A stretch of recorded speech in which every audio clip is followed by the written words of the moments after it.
السلام عليكم ورحمة الله وبركاته. وحين قادا ديجي دونا آلة تيك تاك إيا وليبا إنترنتك آفوينك إيا هوغا إيا هلاغا لغا دحلي إناغو سو قادان دونا ودنك مريكانك مدحوينها ترامب إيا وليبا ودنك إيجابتي sidoo kale shuyuukhda Soomaaliyeed Sheekh Saciid Raage iyo Sheekh Maxamed Cabdi Umal dhalinyaradii Soomaaliyeed ayaa ilbaxnimo u malaysay isticmaalka aaladda TikTok iyagoo aan wax macluumaad ka haysan waxa iskale wadanka China gabi ahaanba wadanka China lagama isticmaalo aaladda TikTok waxay dhalinyaradeedu ku mashquulsan yihiin waxbarasho sidoo kale wadamada Hindiya ayaa laga joojiyay sidoo kale waxa laga joojin rabaa wadamada Europe America ba hadda rabta inay joojiso iyadoo tiri wuxuu khatar ku yahay ammaanka iyo waliba dhaqankii oo si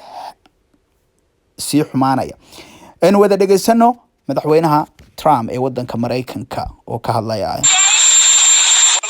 TikTok, we may be banning TikTok, we may be doing some other things, there are a couple of options, but a lot of things are happening, so we'll see what happens, but we are looking at a lot of alternatives with respect to TikTok. Suburban lifestyle. Niyisyadii Mareykanka oo qaada dhigaya warka Trump.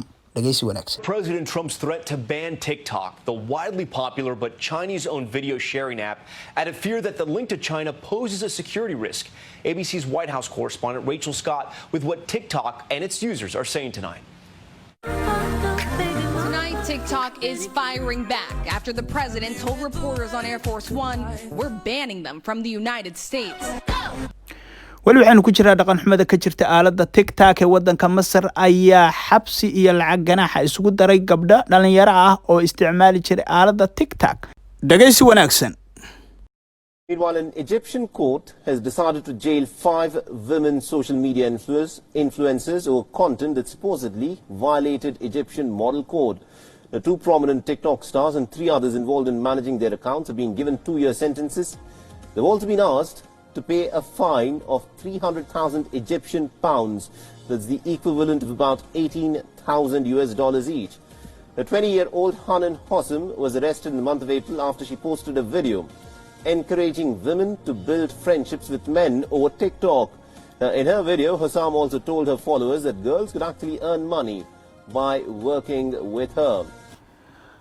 iyagoo soo badanaya dhalinyarada Soomaaliyeed ee waliba Soomaaliya jooga ee aad u isticmaala aaladda TikTok una haysta inuu yahay ilbaxnimo aad u weyn oo ku soo kordhay iyagoo aan wax macluumaad ka haysan sidoo kale aan waalidiintood wax warcaba ka hayn haba yaraatee wiilkooda iyo gabadhooda waxay isticmaalayaan inuu yahay aafo la isu soo diray adduunkuna ka digayo sidoo kale xabsiye ay ugu jiraan 5 gabdhood oo Egyptiana ama Masriya dawladda Soomaaliya iyadana wax macluumaad kama hayso dhalinyarada ku hoos nool ama maamul goboleedyada iyagoo aan wax digniina siinayn waxaan wada dhageysanaynaa shuyuukhda Sheekh Saciid Raage aan wada dhageysano waxaynu ka dambeyn doona Sheekh Maxamed Cabdi Umal iyo waliba internetka aafada uu leeyahay dhageysi wanaagsan oo wacan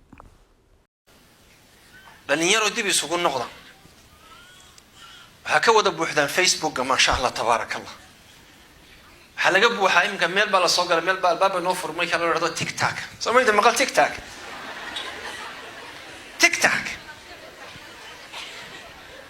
wa cusub TikTok wa few seconds inta habal ina yaro madow oo soo caadayso halkaas soo taagan wad yaabasa wallahi inta ina yaro Soomaaliyeed halka rafanaya oo doonaya inuu dhaanso wad yaabaysa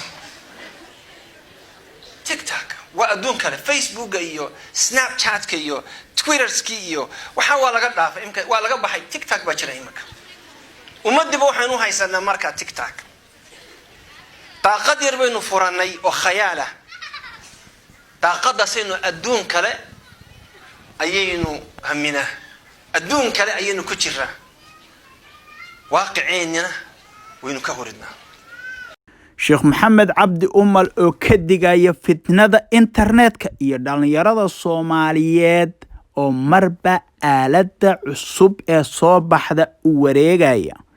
dhegaysi wanaagsan oo wacan, ilaahayna hayna ku anfaco. fitanku waa soo socdeen maanta ta ina haysato se wax ka daran ma jiro. fitna ka weyn internet, fitna ka weyn adduunka ma soo marin. inta la ogsooya, inta la akhriyey, inta quraan ka warramay, inta sunnada nabigu ka warrantay, inta sijilliga taariikhda la akhriyey, fitna ka weyn internetka ma soo marin adduunka. laanna wax way shabakadan waxa gacanta ku haya shayaadiinta insiga iyo jinniga gacanta ku haya. wixii jaanis u waayey bini aadamka inay gaadhaan baa jaanis waxay u heleen si fudud inay guryaha galaan, dhallinyarada gaadhaan, wiilasha gaadhaan, gabdhaha gaadhaan, hooyooyinka gaadhaan, meel walba diin iyo tuulo iyo magaalaba inay gaadhaan bay jaanis u heleen.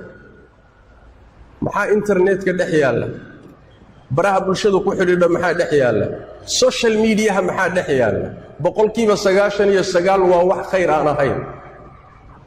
khayrka ku jiraay waa wax aad u yar. jaanis baa loo helay bini aadamkii in la hanto. maskaxdii dhallinyaradeenna waa la qabsaday, akhlaaqdoodii waa la fasaadiyey, caqiidadoodii waa loo tashaday, balaayaa u soo tashatay.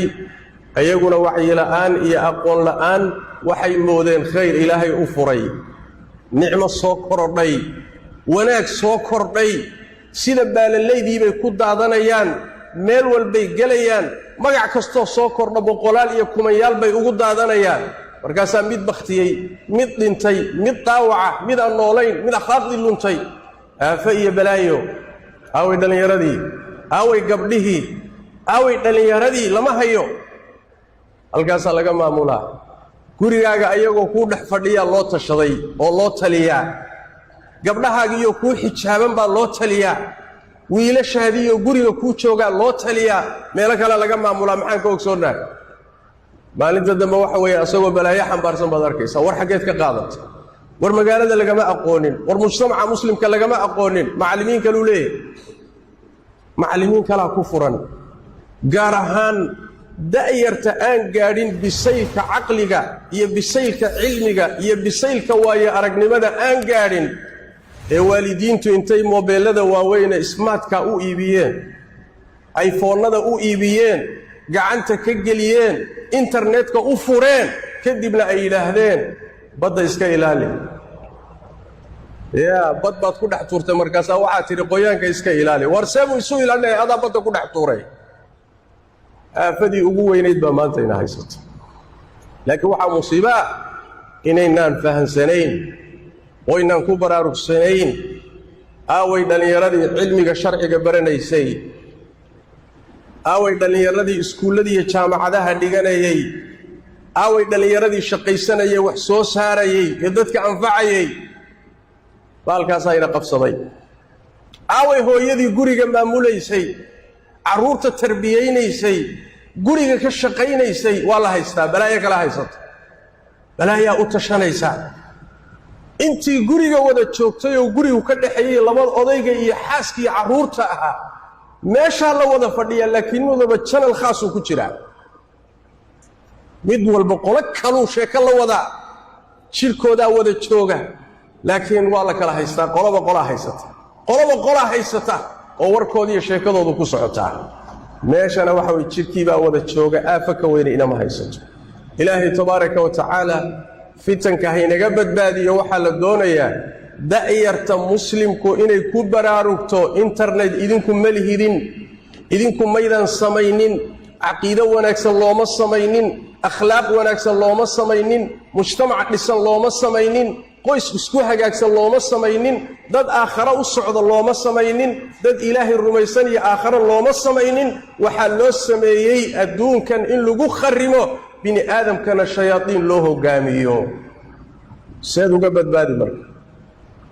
seebaad boqolkiiba halka ku jira aad ugala bixi kartaa? 99 fitankee ku jirana uga badbaadi kartaa boqolkiiba? su'aal weyn waaye, su'aal aad u weyn waaye. taxadarkiina qaata, ilaahay ka baq, diinta ku dhaga, fitanka ka fogaada, ha raadsanina. balaayo lama raadsado, هرات سنينة حقلينا وحي إذن كأنفعي أو آد أير ماشهد كقاد الله يتفهم هذا كم أرمي ويدو لكن مواقع ذن أتكل بمد أجوريسو أتكل بمد داوانيسو أتكل بمد آديسو والدين تادي يا آخر دادي يا أدون كاجي يا جنة دادي يا إلهي لكلن كيسي أو أتكل عياري سوي إذا أنا ديك هنا النبي ميسو إلهي تبارك وتعالى هنا حفظيه وإلهي تبارك وتعالى الدين تهينو حفظيه وعرورة الله ينو حفظيه وأولاد الله ينو حفظيه وقريها الله ينو حفظيه